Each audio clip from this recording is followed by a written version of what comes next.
नमस्कार दोस्तों, आपका स्वागत है आपके अपने YouTube channel GK by Sandeep Khalsa sir पे। मैं आपका दोस्त एक और बेहतरीन लेक्चर लेके आपके सामने हूँ। जो सीरीज़ हमने स्टार्ट कर रखी है प्रीवियस ईयर पेपर की, उसी के अकॉर्डिंग आज के क्वेश्चन रहेंगे। बहुत अच्छे अच्छे क्वेश्चन हैं और ये जो पेपर है ये 2019 के अंदर हुआ था। तो सबसे पहला आज का क्वेश्चन कौन सा रहेगा? 1 जनवरी 2020 को हरियाणा विधानसभा के स्पीकर कौन थे? यानी 1 जनवरी 2020 को हरियाणा विधानसभा के स्पीकर कौन थे? 1 जनवरी 2020 को हरियाणा विधानसभा के स्पीकर कौन थे? तो कौन थे? तो ज्ञानचंद गुप्ता क्या रहेंगे? ज्ञानचंद गुप्ता हरियाणा विधानसभा के स्पीकर रहेंगे। अगर इनकी विधानसभा सीट आ जाए तो वो कहाँ से थे? विधानसभा सीट कहाँ से जीत के आए थे ये? तो ये जीत के आए थे पंचकुला से। अगर आपसे क्वेश्चन पूछ ले जाए भाई वर्तमान में कौन सी नंबर की विधानसभा चल रही है, तो कौन से नंबर की विधानसभा चल रही है? तो 14वीं विधानसभा चल रही। यानी आपसे क्वेश्चन पूछा जाएगा 14वीं विधानसभा में विधानसभा के स्पीकर कौन है? तो कौन रहेंगे? ज्ञानचंद गुप्ता। अगर आ जाए डिप्टी स्पीकर यानी उपाध्यक्ष, ये तो उपाध्यक्ष, ये तो अध्यक्ष हो गए स्पीकर। उपाध्यक्ष आ जाए तो कौन रहेंगे? रणवीर सिंह गंगवा। और इनकी जो सीट है वो कौन सी रहेगी? तो इनकी सीट रहेगी नलवा। विधानसभा सीट कौन सी रहेगी? नलवा से जीत गए हैं। तो उपाध्यक्ष कौन रहेंगे? रणवीर सिंह गंगवा। और ज्ञानचंद गुप्ता क्या रहेंगे? ये पंचकुला से जीत के आए हैं, तो ये रहेंगे स्पीकर 14वीं विधानसभा के अंदर। अगर 14वीं विधानसभा के आ जाए अंदर आ जाए प्रोटम स्पीकर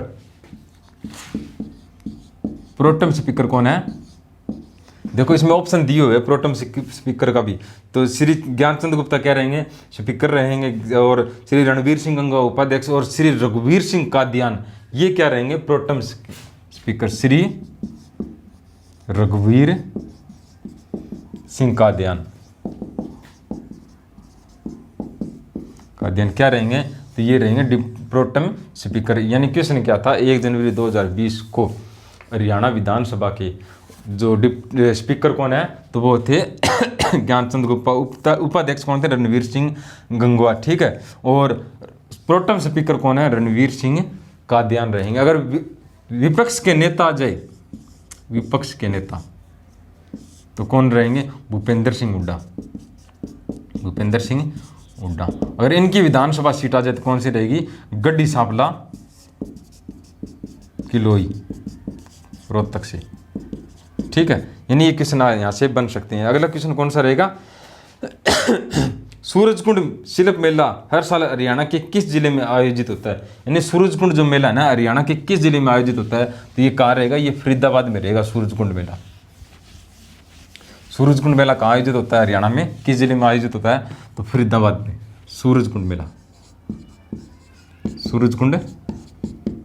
मेला कहाँ आयोजित होता है? तो फरीदाबाद में। सबसे पहले क्या हुआ था यहाँ पे? अंगनपाल द्वितीय तोमर वंश के शासक ने अंगनपाल द्वितीय ने क्या किया था? अंगनपाल द्वितीय ने यहाँ पे एक झील का निर्माण किया था जिसे मयूर झील भी कहते हैं। मयूर झील। ठीक है। मयूर झील का निर्माण किया था। और यहाँ पे उन्होंने किसके लिए किया था? ये सूर्य भगवान को अपना भगवान मानते थे। सूर्य भगवान की स्तुति के लिए इसने क्या किया था? मयूर झील का निर्माण किया था। और बाद में कहते हैं ये झील तो यहाँ से खत्म हो गई थी प्राचीन समय में ही, लेकिन यहाँ पे क्या रहेगा? सूर्य मंदिर रहेगा अभी, सूर्य मंदिर। और जब सूर्य बाद में आप क्या मेला भरने लगा, तो मेला कब भरा गया पहली बार? तो 1987 के अंदर भरा गया मेला, यानी सूरजकुंड का मेला। अगर आपसे पूछ ले सूरजकुंड मंदिर कहाँ रहेगा? सूरजकुंड मंदिर तो ये रहेगा यमुनानगर में रहेगा। कौन सा मंदिर? सूरजकुंड मंदिर आ जाए तो यमुनानगर। अगर सूरजकुंड गुरुद्वारा आ जाए ना तो वो रहेगा आपका अंबाला के अंदर। लेकिन सूरजकुंड मेला कहाँ बढ़ता है? तो फरीदाबाद में बढ़ता है। और 2020 के अंदर कौन से नंबर का भरा था? तो 2020 के अंदर भरा था ये 34वें नंबर का। 34वें नंबर का, यानी 1987 के अंदर पहली बार भरा था और 2024 में कुछ नंबर का 34वें नंबर का भरा था। और 1987 के अंदर पहला जो थीम स्टेट था वो कौन सा था, राजस्थान। और 34वें में कौन था, तो 34वें में जो स्टेट था ना वो कौन था, हिमाचल प्रदेश। हिमाचल प्रदेश। अगर कंट्री आ जाए, अगर देश आ जाए, तो थीम देश कौन सा था, उज्बेकिस्तान। उज्बेकिस्तान इसका थीम स्टेट, थीम कंट्री था। थीम स्टेट कौन था, हिमाचल प्रदेश। किस नंबर का भरा था, 34वां। 35वां अब की बार नहीं भरा। 35वां क्यों नहीं भरा, 35वां क्योंकि कोरोना के कारण 35वें नंबर का जो सूरजकुंड मेला है वो नहीं भरा गया। ठीक, क्लास आपको अच्छी लगे ना तो दोस्तों शेयर भी किया करो। पिछली क्लास में आपका जो भरपूर जो प्यार मिला ना उसको मैं शब्दों में बयान नहीं कर सकता। और जिन बच्चों ने जो पिछली क्लास के जो आंसर दिए ना, मैं उनके नाम अभी नहीं दूंगा क्योंकि अभी 3-4 घंटे पहले ही वो क्लास अपलोड की है, तो सभी बच्चों ने देखी नहीं है। अगली क्लास के अंदर उन क्वेश्चन पर डिस्कस करेंगे और उनका नाम भी लेंगे। जो आज मैं क्वेश्चन पूछूंगा ना इसका अगली क्लास के अंदर नाम लूँगा, क्योंकि 4 बजे मैं जब क्लास पब्लिक करता हूँ ना उसके 3-4 या 4-5 घंटे बाद में क्लास में बनाता हूँ, तो 4-5 घंटे में सभी बच्चे नहीं देखते, तो एक दिन छोड़ के अगली क्लास में उनका नाम लिया जाएगा। ठीक है। मुगल पेंटिंग हरियाणा के किस जिले में पाई जाती है, क्वेश्चन आया हुआ अभी 2019 के अंदर ही पेपर हुआ था। तो मुगल पेंटिंग हरियाणा के किस जिले में पाई जाती है, तो इसमें ऑप्शन देखो, मुगल पेंटिंग किस जिले में, रोहतक, पिंजौर, हिसार, सिरसा। तो ये कहाँ पाई जाती है, मुगल पेंटिंग रोहतक जिले में पाई जाती है। मुगल पेंटिंग कहाँ पाई जाती है, तो रोहतक में पाई जाती है। यानी मुगल पेंटिंग पूछा गया तो कहाँ पाई जाती है, रोहतक के अंदर पाई जाती है।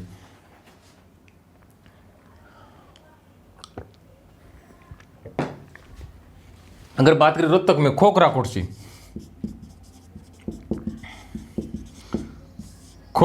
इंडो ग्रीक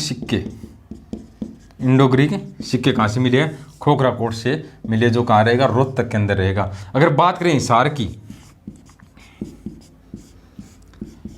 हिसार में क्या रहेगा, सबसे जो प्राचीन समय में क्या बनाया गया था, फिरोज शाह तुगलक के द्वारा हिसार शहर बसाया गया था, गुजरी महल का निर्माण किया गया था। और गुजरी महल के अंदर स्तंभ है जिसके ऊपर क्या मिला है, 8 दिशाओं से आने वाले भागवतों की सूचना, भागवतों की जानकारी कहाँ मिलती है, जो गुजरी महल के अंदर स्तंभ मिला है उस पर 8 दिशाओं से आने वाले भागवतों की जानकारी मिलती है। और सिरसा की बात करें ना, सिरसा से पशुपति संप्रदाय की जानकारी कहाँ से मिलती है, संप्रदाय की, तो सिरसा से ही मिलती है। ठीक है। और अगला ऑप्शन और कौन सा था इसमें,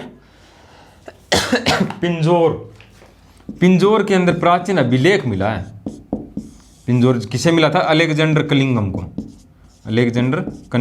क्या थे ये, भारतीय पुरातत्व विभाग के जन्मदाता किसे कहते हैं, अलेक्जेंडर कनिंघम को कहते हैं। और इन्हें क्या अभिलेख मिला था जिसमें क्या लिखा हुआ था, पिंजौर का प्राचीन नाम क्या था, पंचपुर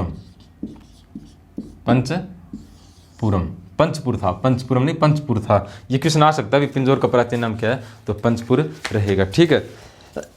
अगला क्वेश्चन और कौन सा रहेगा, साथ में इंडिया जी के क्वेश्चन आए वो भी करेंगे। और एक बच्चा बोल रहा था सर हिंदी के जो क्वेश्चन आए ना वो भी साथ में करवा देना, देखते हैं अगर आज टाइम मिलता है तो वो भी साथ में करवा देंगे। 5 ही क्वेश्चन आए हुए हैं इस पेपर के अंदर, देखूंगा वो अगर आगे लास्ट के अंदर देखेंगे हिंदी के क्वेश्चन भी साथ में करवाऊंगा। अगला क्वेश्चन कौन सा, घग्गर नदी हरियाणा के किस जिले में प्रवेश करती है। देखो इसमें थोड़ा कन्फ्यूज करने वाला क्वेश्चन है। ऑप्शन के अकॉर्डिंग घग्गर नदी हरियाणा के किस जिले में प्रवेश करती है, ये क्वेश्चन पूछा गया, लेकिन वो जिले का नाम नहीं दिया गया। घग्गर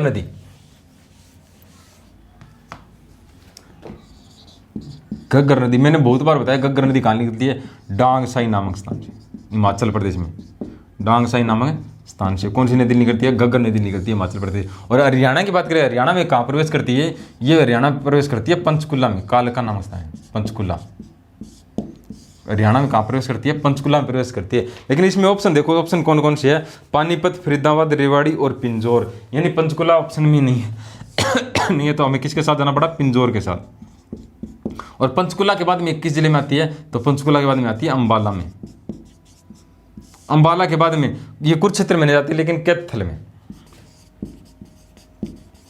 कैथल के बाद में जींद में नहीं जाती है, फतेहाबाद। और फतेहाबाद से सिरसा। और सिरसा से ओट्टू नामक स्थान से ये कहाँ चली जाती है, ये राजस्थान के टिब्बी तहसील में प्रवेश कर जाती है, राजस्थान के टिब्बी तहसील में। और पाकिस्तान में घग्गर नदी को क्या कहते हैं, अकरा नदी कहते हैं भाई, अकरा नदी कहते हैं। अगर बांध आ जाए घग्गर नदी पे कौन कौन से बांध है, तो कौशल्या बांध,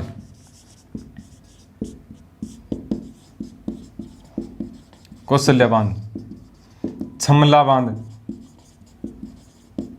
दगराना बांध, और कौन से रहेंगे, ओट्टू बांध, ओट्टू बांध, ये किस पे रहेंगे, घग्गर नदी पर रहेंगे। ठीक है, यानी बांध पूछे जाए भाई कौशल्या बांध किस नदी पे, अगर घग्गर नदी ऑप्शन में ना हो तो कौशल्या नदी, आप कौशल्या नदी के साथ जा सकते हैं। छमला बांध किस नदी पे है, घग्गर नदी पे। दगराना बांध और ओट्टू बांध ये किस नदी पर रहेंगे, घग्गर नदी पर रहेंगे। क्वेश्चन क्या पूछा गया था, घग्गर नदी हरियाणा के किस जिले में प्रवेश करती है, तो इसमें ऑप्शन मैंने आपको बताया फरीदाबाद, पानीपत, रेवाड़ी और पिंजौर। तो ये मैंने काफी बताया ये पिंजौर के साथ हमें जानना पड़ेगा। ठीक है, पिंजौर के साथ जाना पड़ेगा। फरीदाबाद की बात करें तो फरीदाबाद के अंदर कौन सी नदी बहती है, यमुना नदी बहती है। यमुना नदी यमुनानगर से करनाल, करनाल से पानीपत, पानीपत भी ऑप्शन है, पानीपत से सोनीपत, फिर दिल्ली क्रॉस करने के बाद फरीदाबाद, फरीदाबाद से हसनपुर नामक स्थान से उत्तर प्रदेश के अलीगढ़ जिले में प्रवेश कर जाती है। और रेवाड़ी की बात करें, रेवाड़ी में साहिबी नदी बहती है। रेवाड़ी के अंदर ही मसानी बांध किस नदी पर रहेगा, तो वो रहेगा साहिबी नदी के ऊपर ही रहेगा। ठीक है, अगला क्वेश्चन कौन सा, हरियाणा में पंचायती राज की तीसरी श्रेणी निम्नलिखित में से कौन सी है। देखो पिछले क्वेश्चन में क्या पूछा गया था, दूसरी श्रेणी पूछा गया था, और इस पेपर में क्या पूछा गया, इसमें तीसरी पूछ लिया गया। तो पहले तो आपको अपने आप ही पता लग जाएगा। पंचायती राज की बात करें ना, तो 73वां संविधान संशोधन 1994 के अकॉर्डिंग जो हरियाणा के अंदर 22 अप्रैल 1994 को क्या पंचायती राज लागू हुआ था, पंचायती राज लागू हुआ था। और उस समय मुख्यमंत्री कौन थे, तो मुख्यमंत्री थे भजनलाल, मुख्यमंत्री कौन थे, भजनलाल। ठीक है, मुख्यमंत्री कौन थे, भजनलाल थे। ठीक है, 22 अप्रैल 1994 को पंचायती राज लागू हुआ था। ठीक है, और जो कितने स्तर पे था, तो 3 स्तर पे था। पहला स्तर कौन सा रहेगा, ग्राम पंचायत, ग्राम पंचायत। दूसरा कौन सा रहेगा, ब्लॉक समिति, ब्लॉक समिति।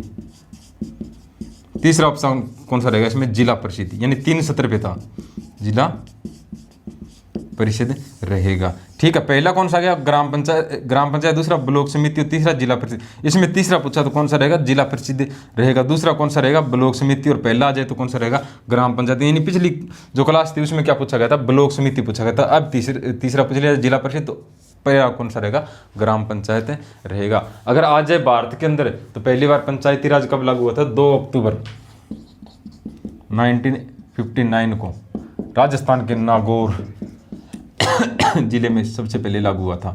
ठीक है, यानी सबसे पहले 2 अक्टूबर 1959 को राजस्थान के नागौर जिले में लागू हुआ था। ये ग्राम सचिव के पेपर में पूछा गया था। अपने जो बुक है ना ट्विटर ऑफ हरियाणा, उसके 72 नंबर पेज से ग्राम सचिव के एक पेपर के अंदर 5 या 6 क्वेश्चन आए थे।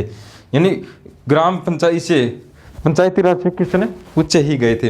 अगर आज पंचायती राज को कुल विषय कितने दिए गए हैं, कुल विषय तो कितने दिए गए हैं, 29 विषय दिए गए हैं। ये IRB का जो पेपर था, इंडियन रिजर्व बटालियन, उसमें ये क्वेश्चन पूछा गया था। ठीक है, अगला क्वेश्चन कौन सा रहेगा, हरियाणा का उच्च न्यायालय खालिस्तान में स्थित है। हरियाणा का उच्च न्यायालय कहाँ स्थित रहेगा, हरियाणा का उच्च न्यायालय। पिछली क्लास में भी ये क्वेश्चन पूछा गया था, उसमें थोड़ा सा डिफरेंस था। उसमें न्यायाधीश के बारे में पूछा गया। तो हरियाणा का उच्च न्यायालय, उच्च न्यायालय कहाँ रहेगा, तो ये रहेगा चंडीगढ़ में। चंडीगढ़ में क्या है, हरियाणा की राजधानी है, तो वहाँ पे क्या रहेगा, पंजाब और हरियाणा हाई कोर्ट का रहेगा, चंडीगढ़ के अंदर स्थित रहेगा। अगर पहली बार आ जाए जो हरियाणा और पंजाब उच्च न्यायालय, इसका गठन कब हुआ था, तो 1919 के अंदर लाहौर में हुआ था। कहाँ पे हुआ था, लाहौर के अंदर हुआ था। फिर जब भारत आजाद हुआ 1947 में, तो ये कहाँ गया, शिमला के अंदर आ गया। और शिमला में कहते हैं हिमाचल प्रदेश, पंजाब और दिल्ली का संयुक्त रूप से हाई कोर्ट हो गया था। कौन सा हो गया था, ये जो शिमला हाई कोर्ट बोल सकते हैं, या हरियाणा और पंजाब हाई कोर्ट, जो पहले लाहौर में स्थापित किया गया था। 1947 में कहाँ गया, शिमला गया। अगर 1947 में जब भारत आजाद हुआ, उस समय उसके मुख्य न्यायाधीश कौन थे, मुख्य न्यायाधीश तो कौन थे, रामलाल। पहले आ जाए तो कौन रहेंगे, सर शादीलाल रहेंगे, जिनका संबंध सर शादीलाल 1919 के अंदर ही बने थे ये मुख्य न्यायाधीश लाहौर के अंदर ही। इनका संबंध कहाँ से था, रेवाड़ी से था। फिर अगर बात आ जाए चंडीगढ़ में कब स्थानांतरित किया गया, तो 1955 के अंदर कहाँ आ गया, चंडीगढ़ के अंदर आ गया। और 1966 के अंदर आ जाए ना, 1966 में जब हरियाणा का गठन हुआ, उस समय मुख्य न्यायाधीश कौन थे, तो मेहर सिंह मुख्य न्यायाधीश थे। देखो पिछली क्लास में मैंने इनके बारे में बताया, लेकिन अब फिर रिपीट कर रहा हूँ, जितनी बार ज़्यादा रिवीजन करेंगे उतना ही आपका जो तैयारी है बहुत बढ़िया होगी। और 1966 में मेहर सिंह थे। अगर सबसे अधिक कार्यकाल आ जाए, सबसे अधिक लंबे समय तक कार्यकाल आ जाए तो किसका था, तो अमरनाथ भंडारी। सबसे कम किसका था, देवी सिंह तेवतिया। हरियाणा और पंजाब हाईकोर्ट के बारे में मैंने एक क्लास ले रखी है, बहुत अच्छी तरह से एक्सप्लेन कर रखा है, एक एक क्वेश्चन वहाँ से एक्सप्लेन कर रखा है, वो आप एक बार पढ़ लेना, ठीक है। अगर आ जाए, दो ऐसे मुख्य न्यायाधीश भी रहे थे जो बाद में क्या बने थे, सुप्रीम कोर्ट के मुख्य न्यायाधीश भी बने थे। कौन थे वो, तीर्थ सिंह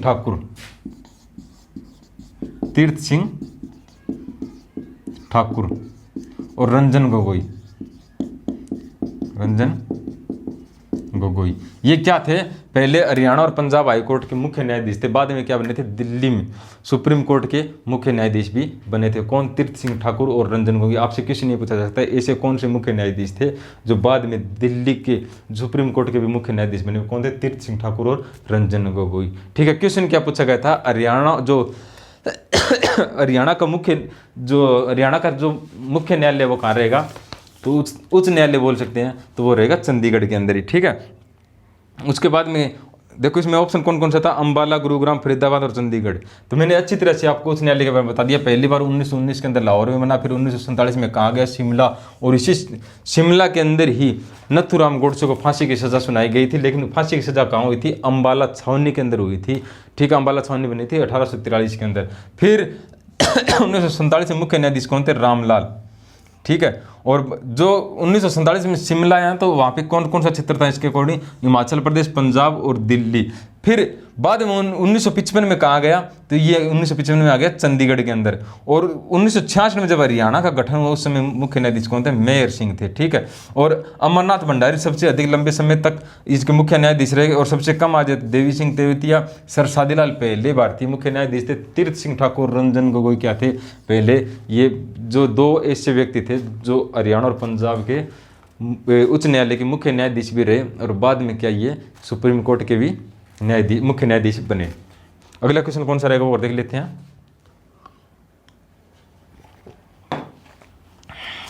खांसी आ रही है, गला सूख जाता है, आपको पता है। लगातार क्लास भी मैंने हिम्मत नहीं आ रही, क्योंकि खांसी आने के बावजूद भी मैं लगातार क्लास शूट करता रहा हूँ। अगला क्वेश्चन इसमें से कौन सा है, रत्नावली और प्रियदर्शिका शैली प्रसिद्ध हास्य व्यंग्य है, इसके रचयिता कौन है, रत्नावली और प्रियदर्शिका। देखो मैंने आपको बार बार बताया भी, एक ऐसा टॉपिक है जिस मैंने इतने क्वेश्चन पेपर पढ़ लिए और करवा भी रहा हूँ, तो एक ऐसा टॉपिक है जहाँ से हर पेपर के अंदर क्या आया है, क्वेश्चन आया है। कौन सा, तो वो रहेगा पुष्यभूति वंश। दूसरा नाम क्या है पुष्यभूति वंश का, तो वर्धन वंश रहेगा। संस्थापक कौन था, पुष्यभूति ही था, ठीक है। यानी यहाँ से क्वेश्चन बहुत बार पूछा गया। सबसे पुष्यभूति वंश का शक्तिशाली राजा कौन सा था, तो महाराजा हर्षवर्धन। यानी जो रत्नावली और प्रियदर्शिका वो पुस्तक किसकी रहेगी, तो वो रहेगी हर्षवर्धन की, रत्नावली और प्रियदर्शिका। और इनकी पुस्तक कौन सी थी, तो नागानंद। और इनके दरबार में कवि भी रहते थे बाणभट्ट। इनकी रचना कौन सी थी, तो बाणभट्ट की रचना कौन सी थी, तो हरिश्चरित। जो ये पेपर है ना, मैं अपने व्हाट्सएप ग्रुप में डाल दूंगा, वहाँ से इसकी PDF आप ले सकते हो। और ये क्वेश्चन है जो आप घर बैठे भी कर सकते हो। बाकी मैथ के रीजनिंग के भी लगातार करते रहिए। मैं हर क्लास के जो मैं क्वेश्चन पेपर कराऊंगा वो आपको व्हाट्सएप ग्रुप में मिलेगा, ठीक है। और बाणभट्ट कौन सी रचना थी बाणभट्ट की, तो हरिश्चरित थी, ठीक है। और एक चीनी यात्री भी इनके दरबार में आता है, कौन था वो, चीनी यात्री हवेन सवांग। इनकी पुस्तक कौन सी थी, तो CU की। और इनकी राजधानी कौन सी थी हर्षवर्धन की? तो थानेसर, थानेसर थी। दूसरी राजधानी किसे बनाया था? कन्नौज को बनाया था। और पुलकेशियन द्वितीय से युद्ध कब होता है? पुलकेशियन द्वितीय से 634 ईस्वी के अंदर। कहाँ पे हुआ था? नर्मदा नदी के किनारे, नर्मदा नदी के किनारे। पुलकेशिन द्वितीय चालुक्य वंश से था, ये क्वेश्चन पूछा गया था। पुलकेशिन द्वितीय था चालुक्य वंश से, ठीक है, चालुक्य वंश से था। और यह युद्ध कौन जीत जाता है? पुलकेशिन द्वितीय युद्ध जीत जाता है। और इसकी जानकारी हमें क्या मिलती है? तो एओल अभिलेख से, एओल अभिलेख से इसकी जानकारी मिलती है। एओल अभिलेख से इनकी जानकारी मिलती है, ठीक है। यानी क्वेश्चन पुष्यभूति वंश से, राजा हर्षवर्धन से तो 100 के क्या 200% ही क्वेश्चन पूछे जाते हैं। ये टॉपिक तो आप अच्छी तरह से एकदम परफेक्ट कर लो, क्योंकि जो क्वेश्चन पेपर में आपको आता है ना वही गलत होता है। तो अगला क्वेश्चन हमारा कौन सा रहेगा?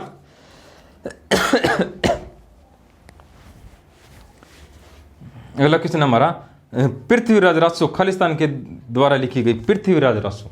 देखो पुस्तक और लेखक से हर एग्जाम के अंदर क्वेश्चन पूछे जाते हैं। इसमें तो 2 क्वेश्चन आ गए हैं।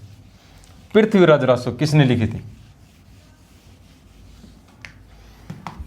पृथ्वीराज रासो। मैं पहले बहुत कंफ्यूज होता था बाणभट्ट और चंद्रबरदाई में, चंद्रबरदाई में। मैं पृथ्वीराज रासो किसके लिख देता था? बाणभट्ट के लिख देता था। लेकिन बहुत बार प्रैक्टिस करने के बाद मेरे को ये कंफ्यूज दूर हुआ। पृथ्वीराज रासो किसकी रचना है? तो चंद्रबरदाई की रहेगी। और किसके ऊपर थी? ये पृथ्वीराज चौहान के ऊपर लिखी गई थी। पृथ्वीराज चौहान, यानी पृथ्वीराज चौहान के दरबारी कवि कौन थे? तो चंद्रबरदाई ही थे, जिसने पृथ्वीराज चौहान ने क्या किया था? तराइन के 2 युद्ध लड़े थे। पहला युद्ध जीत जाता है और दूसरा युद्ध हार जाता है, ठीक है। किसके साथ हुए थे? मोहम्मद गोरी के साथ हुए थे।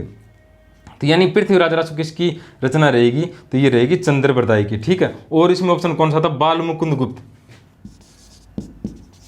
बालमुकुंद गुप्त। इनकी रचना कौन सी थी? अखबार ए चुनार, अखबार ए चुनार। किनकी रचना रहेगी? अखबार ए चुनार। तो ये किनकी थी? ये बालमुकुंद की थी। और कौन सी थी इनकी? कोहिनूर, कोहिनूर। अगर संबंध आ जाए तो कहाँ से रहेगा? गुडियानी गांव, गुडियानी गांव रेवाड़ी से इनका संबंध रहेगा बालमुकुंद गुप्त का। यानी अखबार ए चुनार और कोहिनूर किसकी रचना थी? ये बालमुकुंद गुप्त की थी। और ऑप्शन इसमें कौन सा रहेगा? संत निश्चल दास, संत निश्चल दास। इनका संबंध कहाँ से रहेगा? तो दनाना गांव भिवानी से, दनाना गांव भिवानी से रहेगा। अगर इनकी रचना आ जाए तो कौन सी रहेगी? एक तो इनकी रहेगी वृत्ति सागर और विचार सागर, पूछे जा सकते हैं। वृत्ति सागर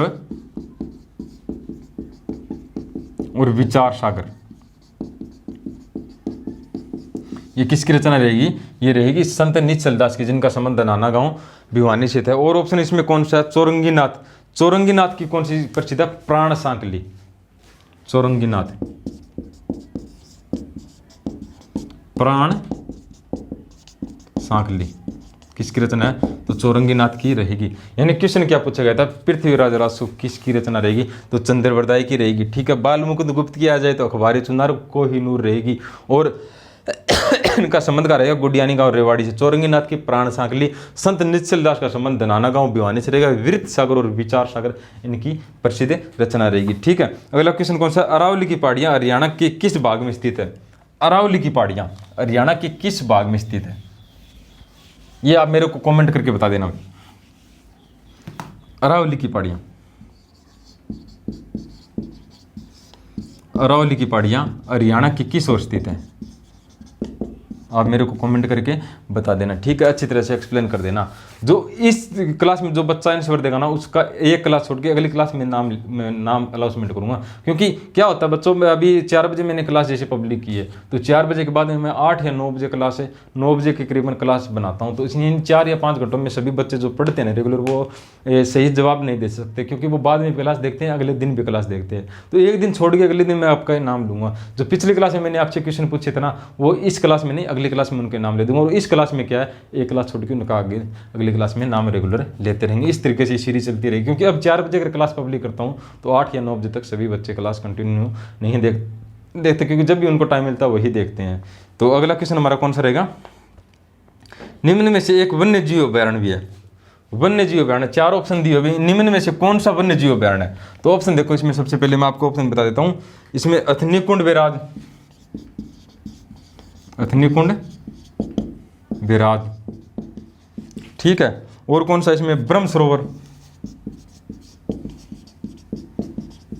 ब्रह्म सरोवर। और कौन सा है? करनाल सरोवर, करनाल सरोवर झील। और बिंडावास, बिंडावास है झील। क्वेश्चन क्या पूछा गया भाई? निम्न में से एक वन्य जीव अभयारण्य भी है, तो वन्य जीव अभयारण्य कौन सा रहेगा? तो बिंडावास वन्य जीव अभयारण्य रहेगा, बिंडावास वन्य जीव अभयारण्य। कहाँ रहेगा सर जी? तो ये झज्जर के अंदर रहेगा भाई, झज्जर में। झज्जर में 2 रहेंगे। और कौन सा रहेगा? खप्परवास वन्य जीव अभयारण्य भी कहाँ रहेगा? झज्जर के अंदर रहेगा। ये अपनी प्राकृतिक झील के कारण प्रसिद्ध है, बहुत सुंदर झील है, प्राकृतिक झील, ठीक है। अथनीकुंड बैराज आ जाती है, कहाँ रहेगा? यमुनानगर में रहेगा, यमुनानगर में। इसे क्या बोलते हैं? मछुआरों का स्वर्ग, मछुआरों का स्वर्ग किसे कहते हैं? अथनीकुंड बैराज को कहते हैं। ब्रह्म सरोवर कहाँ रहेगा? कुरुक्षेत्र के अंदर। देखो, मोहम्मद गजनवी ने जब थानेसर पे आक्रमण किया था ना, तो उस पे उनके साथ एक लेखक भी आए थे, 4 आए थे, लेकिन सबसे इंपॉर्टेंट बता दूं, अलबुर्नी था, अलबुर्नी। यानी मोहम्मद गजनवी ने भारत के ऊपर 17 बार आक्रमण किए थे, उसके साथ एक लेखक आया था अलबुर्नी, उसकी पुस्तक थी तहकीक-ए-हिंद, तहकीक-ए-हिंद।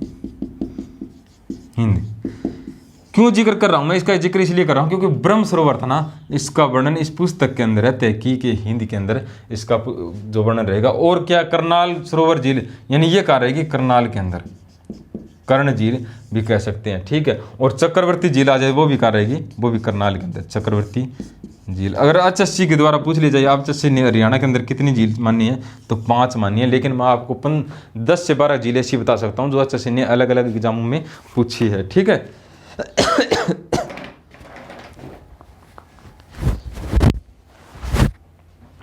अगला क्वेश्चन कौन सा रहेगा? निम्नलिखित में एक वन्य जीव प्राणी, ये तो आ गया, ठीक है। अगला क्वेश्चन देखते हैं, और अच्छा बेहतरीन क्वेश्चन मिलेगा, अच्छा क्वेश्चन पूछे गए थे, अच्छे लेवल के क्वेश्चन पूछे गए थे इसके अंदर। तो अगला क्वेश्चन कौन सा है? प्लास्टिक प्रदूषण से निपटने के लिए लोगों को सिंगल यूज प्लास्टिक थैले उपयोग न करने को प्रेरित करने के लिए 87,297 प्लास्टिक थैलों की मदद से कछुए की मूर्ति बनाई गई। यानी 87,297 प्लास्टिक थैलों से कछुए की मूर्ति बनाई गई है। कितनी थैले थे? 87,297 प्लास्टिक थैले, प्लास्टिक थैलों की सहायता से एक मूर्ति बनाई गई है। तो कहाँ बनाई गई है ये मूर्ति? यानी किशन का था प्लास्टिक प्रदूषण से निपटने तथा लोगों को सिंगल यूज प्लास्टिक थैले उपयोग न करने को प्रेरित के लिए 87,297 प्लास्टिकों के थैलों की मदद से कछुए की मूर्ति कहाँ बनाई गई है? तो देखो, ये कहाँ बनाई गई थी? ब्रह्म सरोवर के पास बनाई गई है, ब्रह्म सरोवर। अभी जिक्र करके आए, तो कहाँ रहेगा? कुरुक्षेत्र के अंदर कछुए की मूर्ति बनाई गई भी, कछुए की मूर्ति बनाई गई, ठीक है, ब्रह्म सरोवर कुरुक्षेत्र के अंदर। और ऑप्शन इसमें कौन से है? सन्निध सरोवर, ज्योतिसर सरोवर, सन्निध सरोवर और ज्योतिसर, ज्योतिसर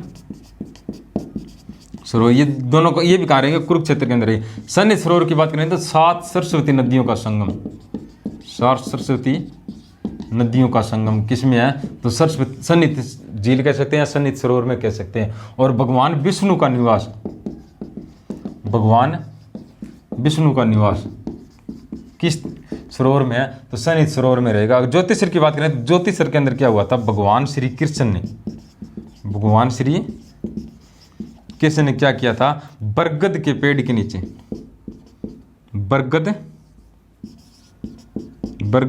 के वृक्ष के नीचे क्या किया था? अर्जुन को गीता का उपदेश दिया था। अर्जुन को गीता का उपदेश किसने दिया था? तो श्री कृष्ण ने दिया था, ज्योतिषर में, ठीक है। और बरगद के वृक्ष के नीचे इसको जो उपदेश था ना, वो दिया था। एक किसने पूछा गया था, भी अर्जुन के सिवा जो गीता का उपदेश किसने सुना था? तो वो संजय ने सुना था भी, संजय ने क्या किया था? जो पूरी महाभारत है ना, इसका लाइव प्रसारण किसे सुनाया था? धृतराष्ट्र को सुनाया था संजय ने, ठीक है। अगला क्वेश्चन कौन सा है? हरियाणा के चलो अगला क्वेश्चन मैं बताता हूँ। नवंबर 2019 में आयोजित सीनियर रेसलिंग नेशनल चैंपियनशिप में किस पहलवान ने स्वर्ण पदक जीता था? यानी 2019 के अंदर नेशनल सीनियर चैंपियनशिप में हरियाणा के किस पहलवान ने स्वर्ण पदक जीता था? तो इसमें ऑप्शन देखो, विनेश फोगाट, अंजू कुमारी, नीतू सरकार, कविता देवी। तो इस यानी इसमें किसने जीता था? विनेश फोगाट ने। विनेश फोगाट ने क्या जीता था? स्वर्ण पदक 2019 के अंदर। ठीक है, क्या हुई थी? सीनियर रेसलिंग चैंपियनशिप में क्या जीता था? विनेश फोगाट ने स्वर्ण पदक जीता था। ठीक है, हरियाणा के विष्णु मंजू को खालिस्तान के लिए राष्ट्रीय युवा पुरस्कार मिला था। विष्णु मंजू को किसके लिए पुरस्कार मिला था? यानी राष्ट्रीय पुरस्कार मिला था। ये था सामाजिक कार्य के लिए। राष्ट्रीय पुरस्कार किसके लिए मिला था? सामाजिक कार्य के लिए। सामाजिक कार्य के लिए क्या मिला था? राष्ट्रीय पुरस्कार मिला था। ठीक है, अगला क्वेश्चन और भी बेहतरीन क्वेश्चन लेंगे। एक बार थोड़ा पानी और पी लेते हैं।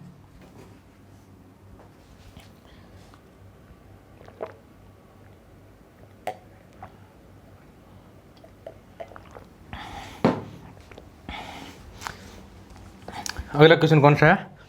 हरियाणा विधानसभा 2019 में कांग्रेस पार्टी को कितनी सीटें मिली थी?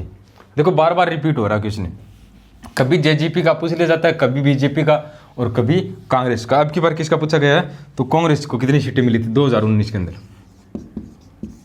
अगर विधानसभा में कुल सीट आ जाए ना, कितनी रहेगी? तो 90 रहेगी। ठीक है, जब हरियाणा का गठन हुआ उस 1966 के अंदर कितनी थी? 54।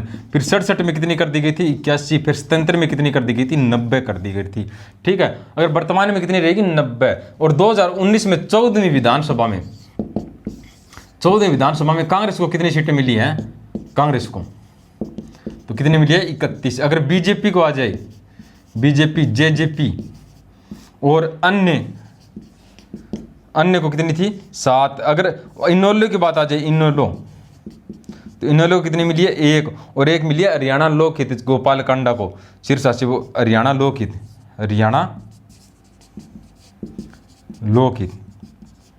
ठीक है, अब याद करना। देखो 31 सीट कितनी मिली है कांग्रेस को? ठीक है, और बाद में आ जाए बीजेपी को तो कितनी मिली थी? तो 40 मिली थी। अगर जेजेपी को आ जाए तो 10 मिली थी। तो टोटल कितनी होगी? देखो 40 और 10 50, 50 और 31 50 और 31 81 और 9 कितनी रहेगी? 90 सीट। यानी इस तरीके से आप याद कर सकते हो, थोड़ा डाटा काउंट कर सकते हो, क्योंकि बच्चे जो स्टैटिक्स जीके होती है ना, उसमें लगभग कंफ्यूज हो जाते हैं। तो अगर 14वीं विधानसभा में कुल सीट कितनी थी? 90। कांग्रेस को कितनी मिली थी? 31 मिली थी। बीजेपी को कितनी मिली थी? 40। ठीक है, जेजेपी को आ जाए तो कितनी मिली थी? जेजेपी को मिली थी 10। अन्य को कितनी? 7। और इनेलो को 1। और हरियाणा जो लोकहित पार्टी थी गोपाल कांडा की, जो सबसे कम वोटों से जीते थे, कौन?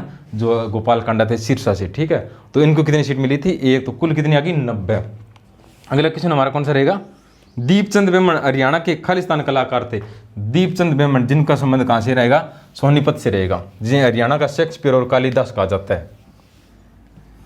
दीपचंद बेमन क्या थे? हरियाणा के सांगी थे भाई, हरियाणा के सांगी थे। इनका संबंध कहां से रहेगा? सोनीपत। इनका संबंध सोनीपत से रहेगा। और हरियाणा के शेक्सपियर और क्या थे? कालिदास थे। हरियाणा के शेक्सपियर और कालिदास कौन थे? दीपचंद बेमन। अगर इनका सांग आ जाए तो वो कौन से रहेंगे? राजा भोज, गोपीचंद और महाराजा हरिश्चंद्र। यानी राजा भोज, गोपीचंद और महाराजा हरिश्चंद्र।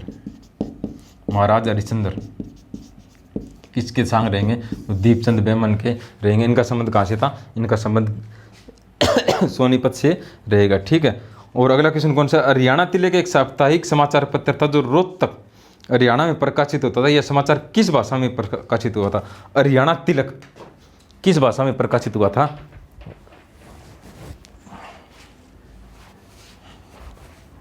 हरियाणा तिलक पूछा है तो किसने प्रकाशित किया था? प्रकाशक कौन थे इस हरियाणा तिलक समाचार पत्र के? हरियाणा तिलक, तो श्री राम शर्मा, श्री राम शर्मा। इनका संबंध आ जाए तो कहाँ से था? झज्जर से। इनका संबंध कहाँ से रहेगा? झज्जर से रहेगा। और इनकी रचना कौन सी थी? तो हरियाणा का इतिहास, हरियाणा का इतिहास और हरियाणा के नवरत्न या हरियाणा नवरत्न। ठीक है, यानी हरियाणा तिलक कहां से प्रकाशित होता था? याद रख लेना, रोहतक से। अगले पेपर में ये पूछा जा सकता है भाई कहां से प्रकाशित होता था, किस भाषा में? उर्दू भाषा में, उर्दू भाषा में प्रकाशित होता। श्री राम शर्मा के हरियाणा तिलक था, ये रोहतक से किस भाषा में प्रकाशित होता था? तो उर्दू भाषा में। अगले पेपर के अंदर क्या पूछा जा सकता है आपका? हरियाणा तिलक कहां से प्रकाशित होता था? तो रोहतक से प्रकाशित। तो और उनकी कौन सी रचना रहेगी? हरियाणा का इतिहास और हरियाणा के नवरत्न। और श्री राम शर्मा का संबंध आ जाए तो वो कहां से रहेगा? वो झज्जर से रहेगा। ठीक है। और अगला क्वेश्चन इसमें कौन सा है? रत्नावली प्रियदर्शी, ये तो आ गया क्वेश्चन। क्लास अच्छी लगे ना तो कमेंट करके बता दिया करो, शेयर कर दिया करो भी। क्लास तो आप लगातार कंटिन्यू देख रहे थे, पहले 6 बच्चे देख रहे थे, फिर 8, अब 10, अब लगभग 15 से 16 बच्चे लगातार क्लास देख रहे हैं। मेरी आपसे एक ही रिक्वेस्ट है, ठीक है, आप जितना प्यार दिखा रहे हो थोड़ा सा और दिखा दो। जो बच्चा देख रहा है वो 5 या 10 सब्सक्राइबर तो करा सकता है, तो प्लीज़ रिक्वेस्ट आपसे सब्सक्राइबर तो बढ़ा दो। लगातार क्लास तो देख रहे हो, आप भी मेहनत कर रहे हो, मैं भी मेहनत कर रहा हूँ। ठीक है, मैं भी उम्मीद करता हूँ, दुआ करता हूँ भगवान से भी आने वाले एग्जाम के अंदर आपको गवर्नमेंट जॉब मिले। बहुत बहुत खुशी होगी, आपके जो मम्मी पापा को खुशी होगी ना, उससे भी हम शब्दों में बयान नहीं कर सकते कितनी खुशी होगी। क्योंकि जिस बच्चे का मैसेज आता है ना, सर आज हमारी जॉब लगी, हमारा पेपर क्लियर हुआ है, तो बहुत खुशी होती है, उसको शब्दों में बयान नहीं कर सकते हम, तो बहुत खुशी होती है। तो हम भी मेहनत कर रहे हैं, तो आपसे इतनी रिक्वेस्ट हम भी चाहते हैं भी सब्सक्राइबर थोड़ा बढ़ा दो, शेयर कर दिया करो। अगला क्वेश्चन कौन सा इसमें? जब भारत स्वतंत्र हुआ उस समय ब्रिटेन के प्रधानमंत्री कौन थे? यानी भारत स्वतंत्र हुआ, आज़ाद हुआ, उस समय ब्रिटेन के प्रधानमंत्री कौन थे? स्वतंत्रता के समय, स्वतंत्रता के समय ब्रिटेन के प्रधानमंत्री कौन थे?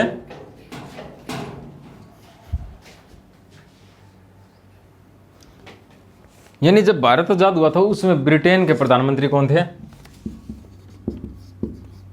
ब्रिटेन के प्रधानमंत्री कौन थे? इसमें ऑप्शन देखो, ब्रिटेन के प्रधानमंत्री कौन थे? उसमें क्लेमेंट एटली, पहला ही ऑप्शन है। क्लेमेंट एटली क्या थे? ये ब्रिटेन के प्रधानमंत्री थे। इन्होंने घोषणा की थी, कब घोषणा की थी? इन्होंने 20 फरवरी 1947 को घोषणा की थी। 20 फरवरी 1947 को घोषणा की थी। जून 1948 तक भारत को आज़ाद कर दिया गया था। देखो, भारत को आज़ाद करने के लिए स्वतंत्रता सेनानी लड़े तो जरूर थे, लेकिन सबसे कमज़ोर जो पॉइंट था ना ब्रिटेन का, वो था द्वितीय विश्व युद्ध। और द्वितीय विश्व युद्ध के बाद में ब्रिटेन की ऐसी हालत हो गई थी, जो इनके उपनिवेशक देश थे ना, उनको ये कंट्रोल नहीं कर सकता था, इसलिए इसने भारत को घोषणा कर दी थी। ब्रिटेन के प्रधानमंत्री ने 20 फरवरी 1947 को घोषणा की थी, जून 1948 तक भारत को आज़ाद कर दिया जाएगा। लेकिन 22 मार्च 1947 को वायसराय बनते हैं भारत के, कौन? माउंटबेटन। यानी माउंटबेटन भारत के वायसराय कब बने थे? 22 मार्च 1947 को। क्वेश्चन ये भी पूछा जा सकता है, जब भारत स्वतंत्र हुआ ना उस समय भारत के वायसराय कौन थे? तो माउंटबेटन थे। उन्होंने एक प्रस्ताव पारित करने की कोशिश की, यह प्रस्ताव पेश किया था, कब किया था? 4 जून 1947 को एक प्रस्ताव पेश किया था। और जो ब्रिटेन की संसद में कब इसने ये प्रस्ताव पारित किया था, भारत का विभाजन किया जाए। ठीक है, और यानी 4 जुलाई नहीं, 3 जून को, 3 जून को इसने एक प्रस्ताव भेजा था भी भारत का विभाजन किया जाए। लेकिन ब्रिटेन की संसद में वो विधेयक कब पेश किया गया? तो वो पेश किया गया था 4 जुलाई 1947 को। 4 जुलाई 1947 को क्या किया गया था? ब्रिटेन की संसद में पेश किया गया था। और पारित कब हुआ था? 18 जुलाई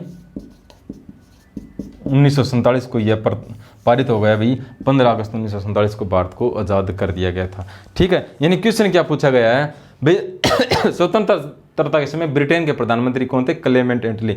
इन्होंने घोषणा की थी 20 फरवरी 1947 को कि जून 1948 तक भारत को आज़ाद कर दिया जाएगा, लेकिन 22 मार्च 1947 को वायसराय कौन बनते हैं? माउंटबेटन। और इन्होंने एक सुझाव दिया था भी भारत का विभाजन किया जाए। 3 जून 1947 को एक सुझाव दिया था, लेकिन 4 जुलाई 1947 को ब्रिटेन की संसद में प्रस्ताव पेश किया गया और 18 जुलाई 1947 को भारत का विभाजन भारत और पाकिस्तान के रूप में यह प्रस्ताव पारित कर दिया गया। ठीक है, बाद में भारत और पाकिस्तान 2 अलग अलग देश बने थे। आपको एक क्वेश्चन मैंने पहले पूछा और एक क्वेश्चन आप पूछ लेता हूं। जो पाकिस्तान नाम था, पाकिस्तान नाम सबसे पहले किसने दिया था? यानी सबसे पहले पाकिस्तान नाम किसने दिया था? ये क्वेश्चन मेरे को कमेंट करके बता देना, मैं इसका आपको ऑप्शन भी नहीं दूंगा, आप सर्च करके बताना है। ठीक है, अगला क्वेश्चन हमारा कौन सा रहेगा? भारत अमेरिकी है, खालिस्तान है, भारत अमेरिकी जिसे 2019 के अंदर अर्थशास्त्र का नोबेल पुरस्कार मिला था। ये देखो पति पत्नी थे और भारतीय मूल के थे, तो इन्हें क्या मिला था? अर्थशास्त्र के अंदर नोबेल प्राइज मिला था अर्थशास्त्र में 2019 में। भारतीय मूल के थे, ठीक है, पति और पत्नी थे। तो ये कौन थे? अभिजीत बनर्जी और इनकी पत्नी थी एस्थर डुफ्ले। अभिजीत बनर्जी और एस्थर डुफ्ले, इन्हें किस में मिला था? अर्थशास्त्र के अंदर 2019 के अंदर इन्हें नोबेल प्राइज मिला था और भारतीय मूल के थे। कौन थे? अभिजीत बनर्जी। ठीक है, और ऑप्शन इसमें कौन सा? अमर्त्य सेन को अर्थशास्त्र के अंदर नोबेल प्राइज मिल चुका है। ठीक है, अगर पहले आ जाए ना तो रविंद्रनाथ टैगोर को, पहले भारतीय रविंद्रनाथ टैगोर को जिन्हें क्या मिला था? नोबेल प्राइज मिला था। कौन सी पुस्तक के लिए? तो गीतांजलि पुस्तक के लिए, गीतांजलि पुस्तक के लिए इन्हें नोबेल प्राइज मिला था। ठीक है, अगला क्वेश्चन कौन सा है?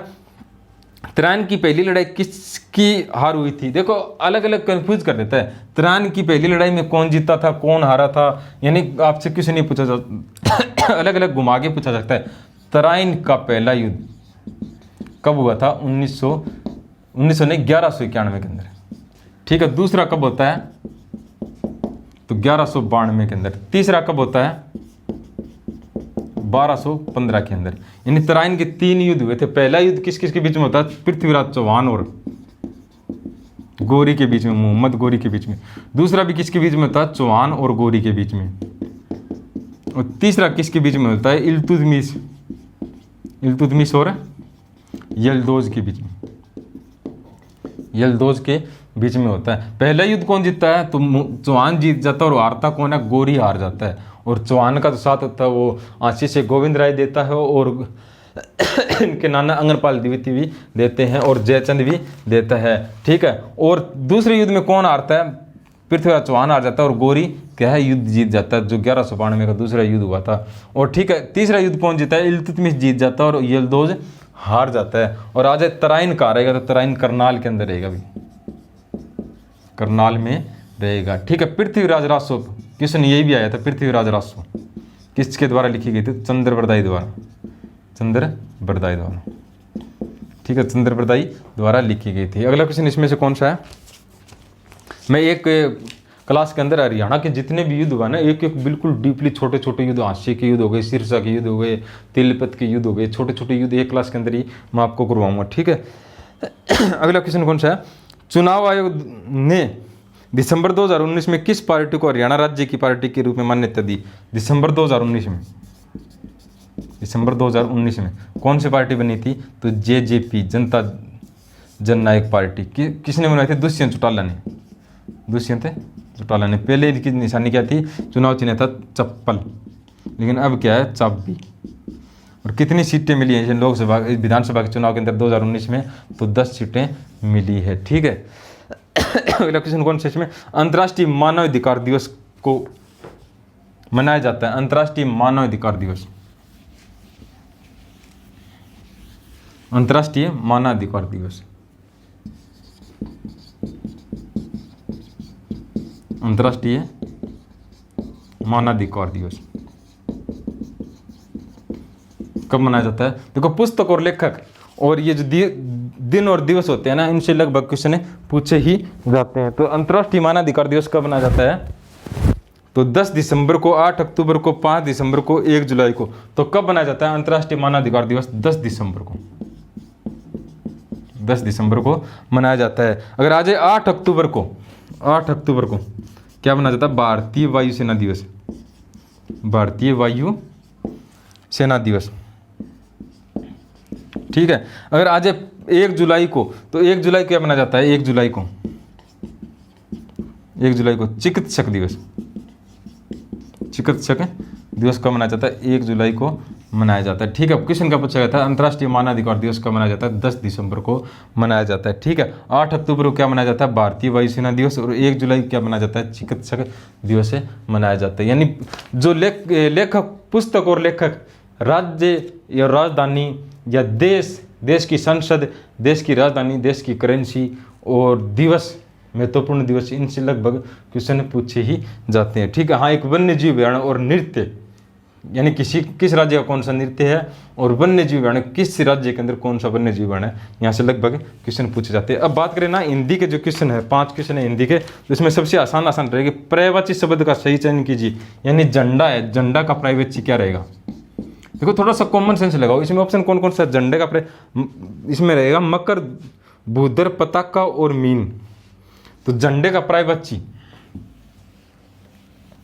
तो इसमें झंडे का पर्यायवाची क्या है? पताका रहेगा भाई, पताका रहेगा। ठीक है। झंडे का पर्यायवाची क्या रहेगा? पताका रहेगा। विलोम शब्द का सही चयन कीजिए। विलोम, जैसे लाभ है, लाभ का विलोम क्या रहेगा? सबको पता भी, उल्टा शब्द बताना है, यानी उसका विपरीत शब्द बताना है जो उसका विपरीत अर्थ दे। तो लाभ का क्या रहेगा? विलोम शब्द रहेगा। और लाभ का अन्नी, लाभ का क्या रहेगा? अन्नी। ठीक है। थोड़ा सा कॉमन से, झंडा, झंडा का पर्यायवाची क्या रहेगा? पताका। अगर कपी स्थल आ जाए ना, कपी, बंदर का रहेगा, बंदर का, बंदर का क्या रहेगा? कपी रहेगा। ये क्वेश्चन भी पूछा गया था, मैं जो पेपर करता हूँ उसके साथ साथ में करते रहता हूँ हिंदी के भी। तो कपी किसका रहेगा? बंदर का रहेगा। अगर आप थोड़ा सा कॉमन सेंस लगाए ना, बंदर, देखो कपी स्थल किसे कहते हैं? कैथल को कहते हैं। ठीक है। हनुमान जी के जन्म स्थली किसे कहते हैं? कैथल को कहते हैं। कपी स्थल, तो कपी किसका रहेगा? तो बंदर का रहेगा। ठीक है। अगर अगला क्वेश्चन कौन सा रहेगा? चेहरे पर हवाइयां उड़ाना, चेहरे पर हवाइयां क्या उड़ाना, इस मुहावरे का सही अर्थ क्या है? चेहरे पर हवाइयां उड़ाना, यानी एकदम हमें कोई अगर कोई खबर सुनाई दे दे, जैसे कोई बैड न्यूज़ हो या कुछ एकदम हमें सरप्राइज दे दे, उस चेहरे पर हवाइयां उड़ाना। तो क्या होता है? ये तो सरप्राइज दे तो हम खुद पर्सन होते हैं, लेकिन चेहरे के हवाइयां उड़ाना, एकदम चेहरे को उदास कर देना, तो क्या होता है? इसमें घबरा जाना, घबरा जाना। चेहरे पर हवाइयां उड़ाना, तो इसका मतलब होता है एकदम घबरा जाना। ठीक है। विद्वानों शब्द का एक वचन शब्द बताइए। विद्वानों का, विद्वानों का एक वचन शब्द क्या रहेगा? विद्जन, विद्यान, विधान। तो विद्वान, विधान, विद्वानों का क्या रहेगा? विधान। ठीक है। ये देखो नॉर्मल है, ज़्यादा इससे टफ क्वेश्चन नहीं है, लेकिन हिंदी करवा देती है लगभग बच्चों के। एक भी नंबर गलत हो जाए ना, तो एक नंबर से भी, एक क्वेश्चन गलत हो जाए तो एक नंबर से भी सिलेक्शन रुक जाता है। ठीक है। और अगला क्वेश्चन क्या है? बालिका लिख रही है, बालिका लिख रही है, बालिका लिख रही है। तो इसका क्या, इसने क्या पूछा है? रेखांकित शब्द का बहुवचन चुने। बालिका लिख रही है, बालिका यानी ये एक वचन है, एक बालिका लिख रही है। बहुवचन आएगा तो इसमें क्या आएगा? बालिकाएं लिख रही है, कई बालिकाएं लिख रही है, 3 बालिकाएं लिख रही है, 2 बालिकाएं लिख रही है। तो इसका बहुवचन क्या आएगा? बालिकाएं लिख रही है, बालिकाएं लिख रही है। देखो दोस्तों, थोड़ा सा इसमें आपको क्या है, मैं प्यारे बच्चों आपको बताना चाहूँगा, जो मात्राएं होती हैं इनका ध्यान रखा करो। हिंदी के अंदर मात्राएं, यहाँ से क्वेश्चन आपके गलत हो सकते हैं। तो इसमें क्या रहेगा? बालिकाएं लिख रही है। ठीक है। आज का था ये पेपर, और मैं इसकी जो PDF है ना आपको व्हाट्सएप ग्रुप में डाल दूंगा। क्लास कैसी लगी कमेंट करके ज़रूर बता देना, और शेयर भी कर दिया करो, लाइक भी, सब्सक्राइब भी बढ़ाओ भाई। और बहुत बहुत मैं शुभकामनाएं या भगवान के लिए, भगवान से दुआ करूँगा भी आपको जल्दी गवर्नमेंट जॉब भी मिले। लगातार पढ़ाई करती रहिए। मैंने आज ही मेरे व्हाट्सएप पे एक स्टेटस लगाया था, जो 35 बार फेल हो चुका था बंदा, लेकिन बाद में उसने 36वें बार में वह यानी एग्ज़ाम क्लियर करता है आईपीएस का। और उसमें मैं एक और बताना चाहूँगा, अभी बिहार का जो बीपीएस का जो रिजल्ट आया ना, उसमें एक लड़की ऐसी थी जिसने 17 साल यानी शादी के 17 साल बाद में ग्रेजुएशन की है, और वो बीपीएस में अभी उसने रिजल्ट जब आया ना तो उसने अच्छी रैंक हासिल की है और गवर्नमेंट जॉब अचीव की है। तो लगातार पढ़ते रहिए, कोई भी दिन होना अच्छे से शुरुआत कीजिए और अपना टारगेट फिक्स कर दीजिए कि आज मेरे को इतने घंटे पढ़ने हैं, ये सिलेबस मेरे को कंप्लीट करना है। लगातार प्रैक्टिस करते रहिए और क्वेश्चन वहीं आते हैं जिस बुक से आप निकल चुके होते हैं, लेकिन आपको क्या है, आपको याद नहीं रहते। तो लगातार प्रैक्टिस करने से याद रहेंगे। तो आज की क्लास कैसी लगी कमेंट करके ज़रूर बताना। जय हिंद, जय भारत।